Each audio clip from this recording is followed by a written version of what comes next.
तो नमस्कार साथियों, आप सभी का हमारे YouTube चैनल मंजू क्लासेस पर आपका स्वागत है। मैं राजू कुमार यादव आप सभी के लिए क्लास 8 के एक चर वाले रैखिक समीकरण युग्म से संबंधित मैंने कुछ क्वेश्चन लेकर आया है, जिस क्वेश्चन को समझना बहुत ही इंपॉर्टेंट है। अगर बेसिक चीज अगर आपको आएंगे तो फिर आगे की जो क्लास होती है 9, 10 उसमें आपको दिक्कत नहीं होगी। तो चलिए बिना देरी किए हुए हम इस क्वेश्चन को समझते हैं। यहाँ कह रहा है कि एक चर वाले रैखिक समीकरण युग्म, यानी कि समीकरण का मतलब होता है, समीकरण का अर्थ अगर आपसे कोई पूछ दे कि समीकरण का अर्थ क्या होता है, तो समीकरण का अर्थ जो होता है वो समानता दिखाना, समानता दिखाना, या इसी को हम कह सकते हैं तुलना करना। तुलना करना, बात आपको समझ में आ रहा होगा कि समीकरण का अर्थ क्या होता है, तो समानता दिखाना या तुलना करना। तो दो राशियों के बीच समानता दिखाने वाले जो कथन होते हैं उसी को समीकरण कहा जाता है। और जिस समीकरण में केवल अल्फाबेटिकल एक होते हैं उसे एक चर वाला रैखिक समीकरण कहते हैं। जैसे मान लिया जाए कि ax प्लस b बराबर क्या होंगे 0, ये एक चर वाले रैखिक समीकरण होंगे। तो इसमें क्योंकि इसमें एक के दो चर है x और a b क्या है तो वास्तविक संख्या है, इस बात को याद रखेंगे। मान लिया जाए अगर लिखा रहता x प्लस बी वाई बराबर अगर 0 लिखा रहेगा तो मान लीजिए इसमें दो चर है x और y, दो चर वाला होगा, a और b क्या होंगे वास्तविक संख्या होंगे। आई होप की बात आपको समझ में आ गया होगा, कहीं से दिक्कत नहीं हुआ होगा। एक चर वाले रैखिक समीकरण में एक ही चर राशि दिए रहेंगे, इस बात को याद रखना है, और बराबर का चिन्ह जरूर दिया रहेगा। 2x प्लस 3 बराबर 11, यानी 2x प्लस 3 जो है वो किसके बराबर है 11 के बराबर है। समानता दिखा रहा है कि इसके बराबर है या तुलना कर रहा है। तो दो राशियों के बीच समानता दिखाने वाले कथन को हम समीकरण कहते हैं, और जिसमें केवल एक के चर रहेगा उसे एक चर वाले रैखिक समीकरण कहते हैं। और इस समीकरण को हल करने के लिए हम पक्षांतर मेथड का यूज करते हैं, यानी पक्षांतर विधि का प्रयोग करते हैं। यानी सजातीय को एक तरफ विजातीय को देखिए, यानी जात जात के तरफ ले जाते हैं, एक्स वाले को अलग बिना एक्स वाले को एक तरफ कर देते हैं। इस बात को हमेशा याद रखेंगे। तो दो राशि, एक होता है चर, एक होता है अचर।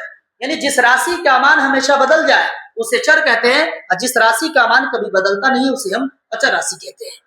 तो चर का मतलब अल्फाबेटिकल वाला, यानी एबीसीडी के अक्षर वाला चर होगा और गिनती की संख्या वाला अचर होगा। आई होप की बात आपको समझ में आ गया होगा। तो देखिए हमें इसको सॉल्यूशन करना है। सॉल्यूशन में आपको याद रखना है कि चर को एक तरफ, अचर को एक तरफ कर दिया जाता है एक चर वाला में। 2x 10 के 10, 11 का 11 प्लस में, इधर आएगा माइनस में। हमेशा इस बात को याद रखेंगे। पक्षांतर मेथड का नियम होता है कि बायां से दायां या दायां से बायां जब भी ले जाया जाता है तो चिन्ह हमेशा बदल जाएगा। प्लस वाला माइनस, माइनस वाला प्लस होगा, गुना वाला भागा में और भागा वाला गुना में चला जाता है। इस बात को याद रखेंगे। तो देखिए 2x 11 का 11 प्लस में था, इधर आया माइनस में। 2x बराबर 11 में से 3 घटेगा 8 होगा।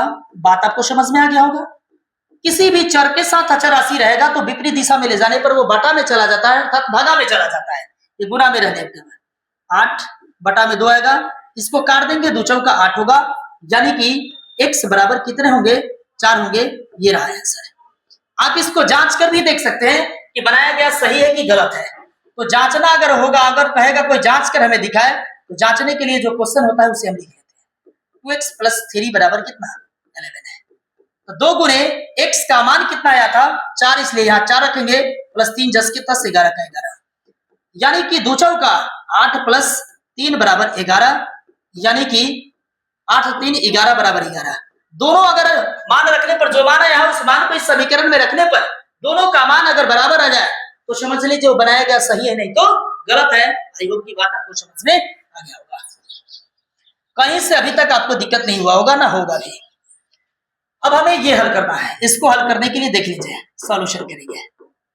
चर को एक तरफ, अचर को एक तरफ, यानी चरासी का मान बदलते रहता है। x है तो यहाँ y है, वहां p है, देख सकते हैं, कोई दिक्कत नहीं है। जात जात के तरफ करेंगे तो 3y 10 के 10, ये 4 का 4, ये माइनस में है तो जात के तरफ ले जाएंगे तो प्लस में हो जाएगा। मैंने अभी जस्ट बताया कि चर को एक तरफ, अचर को एक तरफ कर लेना है। इस विधि को हम कहते हैं पक्षांतर विधि कहते हैं। 3y 10 के 10 और 5 4 कितने होते हैं तो 9 होते हैं। बात आ गया समझ में। अब देखिए किसी भी चर के साथ अचर राशि रहता है तो बराबर के विपरीत दिशा में हमेशा वो बटा में चला जाता है, यानी 3 तिहाई 9 होंगे, यानी कि y बराबर 3, ये रहा आंसर। जांच करना हो तो मैंने भी बता दिया कि समीकरण पर y का मान रखकर देख लेंगे। अब देख लीजिए, आपको कहीं से दिक्कत नहीं होगा, बस हमारे साथ आपको सिर्फ बने रहना है।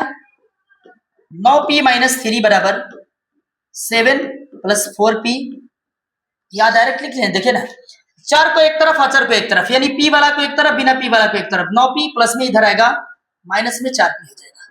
ये 7 जस के तस, ये माइनस में ही इधर जाएगा, प्लस में बिल्कुल समझ में आएगा।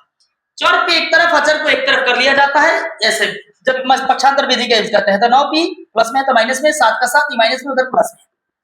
आप जानते हैं 9 को p में से 4 को p घटेगा तो 5 को p बचेगा, बराबर 7 और 3 10 होते हैं, ये भी आपको पता है। p बराबर 10 बटा में, चर के साथ अचर राशि रहे तो हमेशा बटा में जाता है, तो 5 दूनी 10 होगा। इस बात को आपको समझ जाना है। अब देख लीजिए p बराबर कितना बचा, तो 2 बचा, ये रहा आंसर। आई होप कि इस तीनों क्वेश्चन का सॉल्यूशन आपको बेहतर तरीके से समझ में आया होगा, कहीं से दिक्कत नहीं हुआ होगा। इसी तरह के क्वेश्चन का सॉल्यूशन पाने के लिए हमारे चैनल को जरूर सब्सक्राइब करें और बेल आइकन को दबा लें, ताकि भविष्य में कोई भी वीडियो अपलोड हो या मैं लाइव आऊं आपके पास नोटिफिकेशन चला जाए। तो हम अगले वीडियो के साथ पुनः कल मिलते हैं। धन्यवाद।